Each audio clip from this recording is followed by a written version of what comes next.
শেখ হাসিনার আমলে জোরপূর্বক কেড়ে নেয়া ইসলামী ব্যাংকের শেয়ার প্রকৃত মালিকদের কাছে ফিরিয়ে দেওয়ার দাবি জানিয়েছে ব্যাংকটির ভুক্তভোগী গ্রাহক ও শেয়ার হোল্ডাররা। এই দাবিসহ 7 দফা দাবিতে সোমবার ইসলামী ব্যাংক টাওয়ারের সামনে সংবাদ সম্মেলন করে ইসলামী ব্যাংক সচেতন গ্রাহক ফোরাম।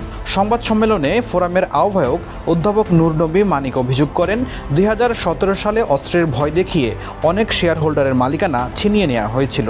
তিনি বলেন, সেই শেয়ার অবিলম্বে ফেরত দিতে হবে এবং ব্যাংক দখল ও অর্থ লোপাটের সঙ্গে জড়িতদের বিচারের আওতায় আনতে হবে।